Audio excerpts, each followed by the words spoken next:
Lidar vs radar in self-autonomous cars. Abstract self-driving cars are the most viable solution to travel seamlessly without any human interaction with the machine, thus reducing the number of fatalities on the road. In this research paper we will be discussing about Lidar and radar technology, and we will also have a look on what does the future hold in the self-driving technology and which of these will be relevant in the future. Keywords: Lidar, radar, Waymo, Tesla. Introduction: India is now currently trying to adopt electric cars, though not many people have adopted electric cars. After the dawn of electric vehicles in India, the next big thing would be self-autonomous, self-driving cars. Though self-autonomous cars may be a technology that is a very far-fetched concept on Indian roads, it is an undeniable technology that everyone will have to adopt. There are basically 5 levels of autonomy in self-driving cars. Tesla is currently the leading automobile manufacturer that manufactures vehicles with the self-driving feature, and their cars have attained autonomy up to level 2.5-3. We would talk in this paper further about how Tesla might have cracked the code to total autonomy in cars.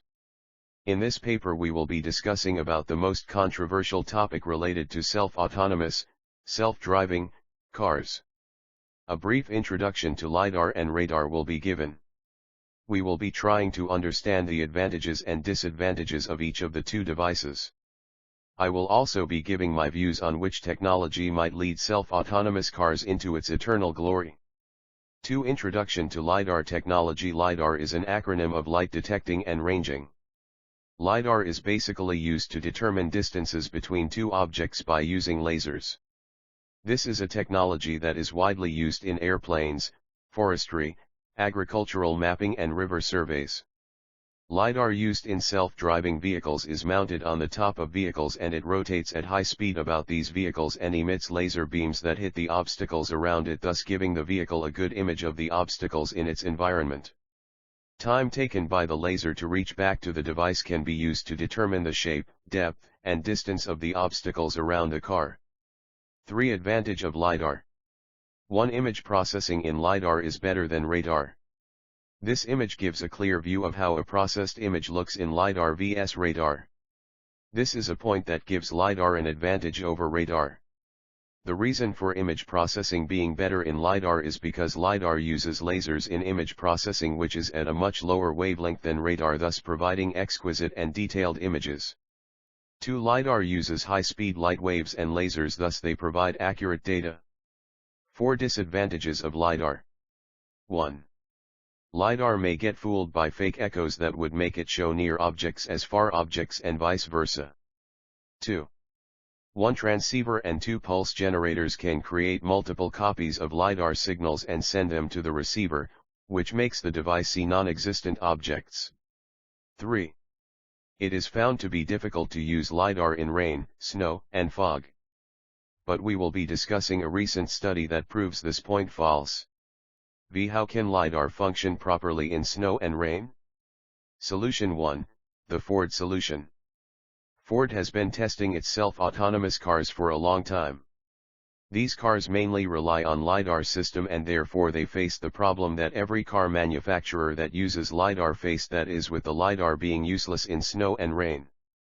The reason for Lidar to be useless in snow is because the laser that Lidar emits hits snowflakes and raindrops and then reflects, thus making the system feel that these might be an obstacle in the car's path.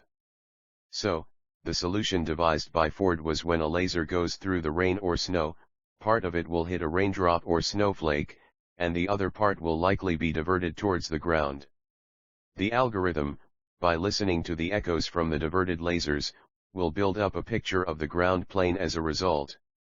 Jim McBride, technical leader for autonomous cars at Ford, said that if you record not just the first thing your laser hits, but subsequent things, including the last thing, you can reconstruct a whole ground plane behind what you re-seeing, and you can infer that a snowflake is a snowflake. This can be a game changer for Ford Motor Company and a game changer for all those that believe in autonomous cars. Solution 2. In a research blog by Rafi Mardirosian on Ouster, a testing of camera vs Lidar was done in rain. It was found out that rain affected the camera's sight more than it affected Lidar sensors. Camera used was a GoPro 4K camera and the LiDAR used was an OS1 LiDAR sensor. Now, the LiDAR was not affected a lot due to raindrops on its sensor window because according to the experimenters the trick is to use a LiDAR with a large aperture of the sensor window, larger aperture than the raindrops. Though the raindrops did reduce the range of the LiDAR sensor but did not distort the image at all. This image shows us how the side of camera in the left is affected by rain and on the right, it shows us how LiDAR remains unaffected. LiDARs with large aperture in sensor window allows it to see all the raindrops and therefore does not pick up the rain as an obstacle in its path. 6. Introduction to radar technology. Radar, unlike LiDAR, does not use a light signal like laser for determining it, instead uses radio waves to determine distance, angle, and velocity of objects around it. This is a technology widely used in aircrafts, ships, space shuttles. Though LiDARs and radars use different signals for transmitting, but their principle is quite similar. 7. How has Tesla solved this dispute of LiDAR vs radar in self-driving cars? Tesla used to use only radar and other sensors in its cars, but it has now dropped radar from its arsenal. Now, the reason for dropping radar might be because of many complaints from customers about their Tesla cars braking on highways when it heads below an underpass or a bridge. Another reason for discontinuing the use of radar might be because of the fatal accident that occurred in 2016 where a passenger lost his life because his Tesla car could not detect a white semi-truck crossing in front of it and therefore led it to ram directly into the truck. Tesla has now taken up a vision-based approach, i.e., Tesla has now shifted to only using cameras instead of using radar. Tesla claims it to be a very efficient system and unbelievably cheap in cost. According to Elon Musk, the vision system has advanced a lot that it was now better off without the radar. Conclusion. Finally, I would conclude by saying that though Tesla's approach is quite remarkable, but is making compromises in the system to reduce the cost of the car really worth endangering lives? Though LiDAR and radar have its own share of advantages and disadvantages, but according to me though,